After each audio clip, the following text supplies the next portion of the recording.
Jadi ada orang, misalnya kita mendengarkan tayangan di YouTube, kita sudah nggak suka orangnya, maka semua omongannya kita nggak percaya. Atau kita suka sama orang yang ada di YouTube, terus apa aja omongannya kita makan kan.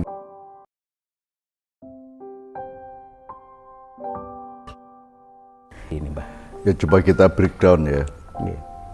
Ya yang pasti lebih baik, lebih punya kans untuk lebih lebih kaya, lebih matang tuh ya ada guru gitu ya. Nah sekarang langkah kedua adalah, tapi tergantung gurunya siapa. Ya. Kalau gurunya Nabi Muhammad ya beres. Tapi kalau gurunya itu ulama, kiai, dosen, profesor, dokter atau teman sendiri kan relatif kan itu. Atau gurunya adalah Allah sendiri. Jadi sekarang harus kita pahami pada langkah yang ketiga bahwa kenapa kita butuh guru itu karena kita butuh dialektika, butuh taren ya, butuh menawar, menegaskan, mempertanyakan satu sama lain di dalam diri kita, dan diri kita sendiri adalah guru dari diri kita karena kita kan terdiri dari banyak orang juga. Pikiran kita ada yang A, terus B-nya berguru, atau B-nya malah berguru kepada pikiran kita yang C. Jadi di dalam diri kita sendiri terdapat mekanisme guru murid sedemikian rupa gitu. Atau antara pikiran yang bermacam-macam itu dengan hatinya juga bermacam-macam. Jadi itu sebenarnya satu angin siklon yang sedemikian rupa berputar-putar. Jadi yang nomor satu adalah selalu minta bimbingan Allah di setiap langkah kita. Makanya itulah pentingnya kita sholat, pentingnya kita merenung, wiritan sehabis sholat, ambil nafas panjang atau semacam yoga di dalam metode sholat itu dan seterusnya. Pokoknya yoga itu maksudnya bukan soal Hindu, Buddha. Yoga itu maksud saya adalah mekanisme batiniah di mana manusia dari fisiknya dia mencoba mengatur ruang batinnya, ruang rohaninya. Jadi itu langkah yang ketiga. Yang langkah keempat adalah sebenarnya kan kita sendiri kan selalu berguru. Kalau saya kan sejak tahun 74 menulis puisi Tuhan aku berguru kepadamu sampai 99 puisi ya. Sebenarnya Tuhan itu siapa kan juga bukan seperti dosen, bukan seperti nabi, bukan seperti manusia. Tuhan itu kan satu entitas, satu fakta, satu wujud atau satu fakta batin, fakta intelektual, fakta rohania dan seterusnya di dalam diri kita sendiri kan gitu. Jadi yang nomor satu adalah menurut saya yang terpenting dari semua itu adalah Anda sendiri harus punya keseimbangan untuk tabayun. Tabayun itu rekonfirmasi atau negeske atau ndunungke bahasa Jawanya itu. Jadi Anda dapatnya bisa dari profesor, Anda dapat pertimbangan bisa dari nabi, bisa dari YouTube, bisa dari siapapun, tapi kan yang terpenting endingnya kan Anda sendiri harus punya keseimbangan tabayun. Keseimbangan untuk mempertimbangkan yang paling tepat untuk Anda, yang paling akurat untuk Anda, yang paling kompatibel untuk hidup Anda. Itu pun mungkin kita juga tidak bisa sampai ke situ tanpa bimbingan Allah. Oleh karena itu yang nomor satu itu yang minta bimbingan Allah. Kan begitu. Makanya selalu hasbunallahu wa ni'mal wakil. Makanya kalau Nabi Musa kan Rabbi shrah li sadri wa yassir li amri wahlul 'uqdatam min lisani yafqahu qawli, itu kan itu satu mekanisme yang sangat manusiawi karena Nabi Musa sendiri kan bukan penguasa atas dirinya, bukan penguasa atas dunia, dia juga tidak berkuasa 100% atas hatinya dan pikirannya. Makanya kita itu betul-betul butuh ditemani oleh Allah kan gitu. Tapi kalau melihat pertanyaan Mas Randy tadi nih Mbak, saya membayangkan jadi belajar tanpa guru yang dia sebut tadi itu seakan-akan juga ada, sebagaimana kita pahami itu ada proses belajar formal, artinya kayak di sekolah, di pesantren kan memang sudah ada guru yang disediakan. Itu bagus, makanya ada pesantren, ada sekolah itu karena memang sudah disepakati bahwa belajar manual ya, ada orang di depannya, guru, itu bagus itu. Meskipun saya tidak melakukannya gitu ya.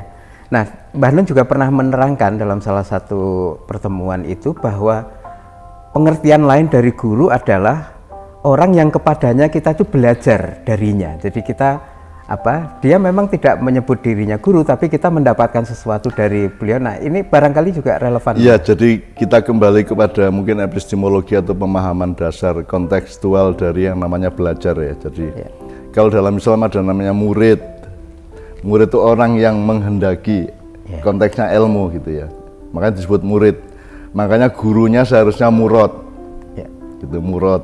Tapi di Indonesia kan ngawur kita ini budayanya. Jadi ambil kata bahasa Arab murid terus didikotomikan dengan guru dari bahasa Sanskerta kan gitu. Enggak salah amat, tapi kan kita menjadi tidak utuh pemahaman kita. Kalau murid ya sama murad, kalau guru sama siswa kan gitu.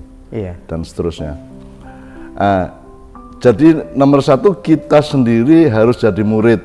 Murid itu orang yang selalu mencari, mengelaborasi, mengeksplorasi dan mengkonfirmasi, memperjelas, memperjernih segala macam yang coba kita ketahui itu untuk kita simpulkan. Nah, karena kesimpulannya itu akhirnya belum tentu benar juga, makanya Allah ngasih istikharah, Allah ngasih wirid, ngasih zikir itu supaya kita itu terbimbing terus. Itu namanya berguru sama Allah, itu artinya kita pasrah supaya Allah yang menentukan langkah kita. Kan lebih selamat itu. Gitu.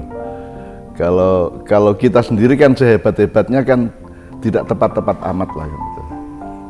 Yang kecuali kalau kita ini bisa berguru langsung sama Kanjeng Nabi gitu ya. Kalau sama Kanjeng Nabi kan ibaratnya dia adalah tajalli dari Allah sendiri, dia adalah representasi dari makrifatnya Allah sendiri yang jauh lebih tahu dari kita semua. Tapi kan nggak mungkin kita paling baca hadis. Gitu ya. Itu pun nanti ada jarak interpretasi, ada jarak tafsir. Itu pun tafsirnya ada bisa beribu-ribu, ada beribu-ribu mufasir, beratus-ratus, minimum berpuluh-puluh mufasir yang pemahamannya berbeda-beda satu sama lain, dan kita sendiri bisa jadi mufasir, kita sendiri bisa menjadi interpretator kan gitu. Jadi kan kita ini mubeng-mubeng ini. Oleh karena itu ya kembali kepada Allahumma hdini. Ya Allah, selalu bimbinglah aku. Jadi kalau aku melangkah itu ya Allah itu karena Engkau menghendaki aku melangkah. Kalau aku bicara itu karena Engkau menghendaki aku bicara. Sehingga muatan pembicaraanku juga dari Engkau kan gitu. Karena saya tidak mandiri, semandiri-mandirinya manusia kan dia tidak mandiri. Dia tidak bisa menumbuhkan rambutnya sendiri. Kalau Mbah, kita tarik ke hal yang mungkin bisa dikatakan sebagai spiritual gitu, karena saya merasa juga kayaknya arahnya ke soal spiritual. Jadi mungkin dia membayangkan hal-hal yang bersifat spiritual itu kita berguru kepada seseorang atau guru. Itu kalau itu dalam dunia thariqat namanya mursyid gitu.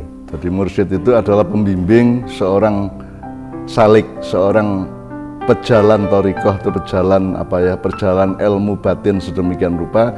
Itu harus ada punokawannya, harus ada pembimbingnya, harus ada mursyidnya, itu orang yang menjaga rusdun, menjaga hidayah kan gitu, menjaga petunjuk supaya si pelaku thariqat ini bisa berjalan di tempat yang benar, ke arah yang benar, dan cara berjalannya juga benar. Cuman siapa mursyid itu? Saya juga tidak berani menjadi mursyidnya Helmi atau siapapun. Apa jaminan bahwa saya lebih benar dari Anda? Oleh karena itu setiap orang harus punya kemandirian beragama, kemandirian tauhid, kemandirian ilmu yang punya langsung hubungan yang mengakses ke Allah, karena Allah kan memberi bimbingan kepada Helmi kan tidak harus lewat saya, kan bisa langsung kepada Helmi. Demikian juga Allah membimbing kepada saya kan tidak bisa lewat siapapun yang lain, tidak harus lewat siapapun yang lain itu loh. Oleh karena itu akses kepada Allah itu nomor satu, itu namanya tauhid. Tauhid itu menyatukan seluruh prosesmu itu dengan Allah. Tidak pernah Allah nggak terlibat, tidak pernah Tuhan tidak ikut mempertimbangkan, tidak ikut mengarahkan dan seterusnya. Kalau pada contoh yang Randy tadi sebutkan, misalnya saya mendengarkan tayangan ini, Mbah Nun menyampaikan hal-hal yang mengandung prinsip-prinsip pembelajaran tentang hidup dan lain sebagainya, lalu saya mengambil ilmu itu saya terapkan, bolehkah itu kita kita sebut sebagai belajar? Kan keputusan terakhirnya kan tetap ada pada diri Anda gitu. Cuman di sini nanti ada jarak kultural yang kadang-kadang bahaya juga. Jadi Jadi ada orang, misalnya kita mendengarkan tayangan di YouTube, kita sudah nggak suka orangnya, maka semua omongannya kita nggak percaya. Atau kita suka sama orang yang ada di YouTube, terus apa aja omongannya kita makan kan gitu. Bisa juga begitu. Jadi kalau dalam posisi saya dulu, ya berguru itu jangankan kok kepada profesor, doktor, ulama, kiai, mursyid dan seterusnya. Kepada Allah juga berguru. Bahkan kalau mau lebih sederhana, kepada binatang kita juga berguru. Kapan saya tidak berguru? Kita lihat air mengalir aja berguru kok, belajar kok. Berguru kan belajar. Artinya saya bisa mendapatkan, alam ini kan perguruan universal yang luar biasa. Ya. Pasar itu kan sebuah perguruan juga, itu sebuah universitas juga. Republik Indonesia kan sebuah universitas besar. Yang bisa kita belajar darinya, kita juga bisa menolak sesuatu darinya, tapi dari Allah sampai alam sampai apapun kita bisa belajar. Artinya mereka semua bisa jadi guru kita. Kan kalau di posisi kan ada belajar kepada angin yang membisu, ada belajar kepada awan yang berarak kan gitu kan ada. Ya silakan baca puisi di 99 untuk Tuhanku itu. Artinya kalau bicara secara hakikinya, ketika kita mendapatkan ilmu entah dari manapun, sebenarnya kan hakikatnya itu ada guru yang sebenarnya mengantarkan itu, meskipun mungkin kita tidak sadari atau tidak ketahui barangkali, seperti itu Mbah mungkin. Guru itu kan tidak hanya mekanisme intelektual, di mana ada dialektika pikiran. Ya. Ketika ibu kita mengandung kita kan dia guru kita juga. Meskipun mungkin dimensi atau level transfernya mungkin tidak pikiran tapi naluri DNA atau apapun gitu ya. Sebenarnya memang hidup ini ya perguruan. Tetapi nomor satu adalah Anda yang mengambil keputusan terakhir, karena nanti yang tanggung jawab Anda. Nah, Anda harus belajar supaya bisa mengambil keputusan. Kalau Anda ragu-ragu ya makanya wiritan, makanya istikharah. Sekilas juga mungkin saya menangkap begini, pertanyaan ini mengandung kekhawatiran atau kecemasan selain soal gurunya, tapi juga mungkin soal ilmunya. Bisa aja dia ragu-ragu atau mungkin dia ragu-ragu ada ilmu yang mungkin menyesatkan dia, atau dia mungkin ini nanti bahaya dan lain sebagainya. Sebenarnya hakikat ilmu itu bagaimana? Itu apalagi sekarang ini ya. Ini orang tersesat loh, dia malah yang benar malah disebut tersesat, bisa kok. Orang yang tersesat sebenarnya benar juga bisa, atau sebaliknya. Jadi kita itu harus punya pengetahuan yang jernih, dan satu-satunya yang punya itu kan Allah. Oleh karena itu kita itu mintanya dibimbing Allah gitu loh. Makanya kalau puncak dari pemahaman sufi tasawuf adalah pokoknya kalau aku bicara, kalau aku main gitar, Allah yang bermain gitar. Kalau aku melangkah, Allah yang melangkah gitu loh. Itu kan pasti benar. Nah, kita tidak bisa mengklaim bahwa Allah, kalau saya ngomong gini Allah yang ngomong, enggak, tapi saya mencoba mengakses ke situ, saya coba mendekat ke situ. Itu namanya makanya kita taqarrub ilallah kan gitu. Jadi akhirnya kan tergantung kembali kepada masing-masing. Makanya sejak bersyahadat sampai bersyariat sampai nanti di akhirat, Anda kan sendiri. Kedaulatan dan keputusan dia ambil. Iya. Sekarang misalnya saya memursidi, saya mursidnya Helmi. Kalau saya memberi nasihat tertentu terus Helmi lakukan ternyata salah, saya ikut tanggung jawab enggak? Saya ikut dosa enggak? Kan selama ini kan tidak ada etika juga gitu ya.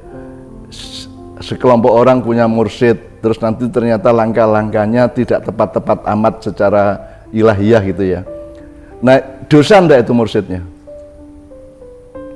Nah, dan itu kan banyak sekali gejala seperti itu di dunia, di kelompok-kelompok thariqat atau di kehidupan biasa gitu ya. Nah, oleh karena itu kita kembali kepada sudahlah, sejak kita bersyahadat sampai kita nanti ke akhirat, apa neraka apa surga, itu kita sendirian. Hisabnya itu sendirian, tanggung jawabnya sendirian. Jadi bahwa kita butuh guru, bahwa kita butuh mursyid, bahwa kita butuh pembimbing, itu memang di perjalanan kita butuh, Pak, dalan ten Bantul lewat pundi gitu ya. Niki leres mboten dalan niki ten Pajangan, leres mboten niki ten Palbapang dan seterusnya gitu ya. Kita konfirmasi kepada orang di jalan gitu ya. Tapi kan tetap kita yang melakukan perjalanan, saliknya kan kita. Dan akhirnya kan kita yang harus bertanggung jawab. Oleh karena itu jangan disyahadatkan orang. Kalau Anda masuk Islam, jangan terus Anda didikte asyhadu, asyhadu. Lu Anda yang bersyahadat. Dan yang nomor satu adalah syahadat batiniah Anda kan gitu kan. Bahwa ucapannya itu Anda sebaiknya memang belajar dan mengucapkan secara fisik ya iya. Tetapi kan tidak mungkin saya mensyahadatkan Helmi. Tidak mungkin saya mendikte syahadatan kepada Helmi. Helmi yang bersyahadat, dan itu harus keputusan Helmi secara private kepada Allah. Dan itu bisa dilakukan tidak harus di depan kiai. Anda bersyahadat kapan saja. Nanti sampai rumah ya syahadat, bangun pagi syahadat, mau tidur syahadat, menjalani hidup juga syahadat, kan begitu. Jadi tidak ada orang yang diislamkan. Yang ada adalah orang yang mengislamkan diri atau mengkafirkan diri kan gitu. Kalau bicara mursyid, Mbak, apa namanya? Mungkin ada mursyid yang secara formal disebut sebagai mursyid dalam suatu komunitas tarekat dan lain sebagainya, tapi mungkin juga ada yang sifatnya informal. Nah, pertanyaan saya, mengembangkan pertanyaan Mas Randy ini, kira-kira apa ya namanya? Bukan ciri. Jadi kita bisa ngerasain bahwa seseorang ini mursyid yang mengantarkan sesuatu selama yang bagus. Ini Helmi, apakah mursyid, apakah presiden, apakah menteri, apakah dosen, apakah pengusaha, ataukah kiai, ulama, itu kan keputusannya kemudian keputusan teknis dan demokratis. Sekarang saya mursyid, saya tanya sama Helmi yang saya mursyidi, kok kamu bisa menganggap saya mursyid itu gimana? Kan untuk mengetahui seseorang itu mursyid kan dia butuh pengetahuan sedemikian rupa, butuh perasaan sedemikian rupa, butuh apa namanya elaborasi batiniah sedemikian rupa. Kok kamu ngakuin saya sebagai mursyid? Kan gitu. Mungkin saya bisa GR, loh isa aku memursyidi kowe, aku ngerti uripmu, aku yang ngerti uripku, saya bisa membimbing kamu. Tetapi itu kan tidak, itu kan bukan alam pikirannya Helmi, alam pikiran saya. Bagaimana Helmi bisa menentukan, bagaimana Helmi sebagai pelaku thariqat bisa menentukan seseorang itu mursyid? Itu kan akhirnya sama, oh itu presiden. Loh, siapa yang mengatakan itu presiden? Atas proses yang bagaimana, kualitas proses yang bagaimana, elaborasi yang bagaimana, verifikasi yang bagaimana, dan seterusnya kan itu. Demikian juga mursyid, demikian juga guru sebenarnya. Makanya yang nomor satu itu orang berguru. Jadi subjek utamanya adalah Randy dan setiap orang. Dan kemudian Anda punya kebiasaan untuk mengambil yang paling tepat dari semua yang Anda terima dari wacana-wacana yang bermacam-macam itu, ada orangnya ataupun tidak. Kan gitu, kira-kira ya. Oke, sip. Saya kira paparan Mbah Nun yang cukup panjang tentang berbagai sisi mengenai pembelajaran, guru dan lain sebagainya bisa Mas Randy ambil, terutama tadi yang terakhir tentang kita berguru dan kita yang berdaulat memutuskan kita mau bagaimana tadi.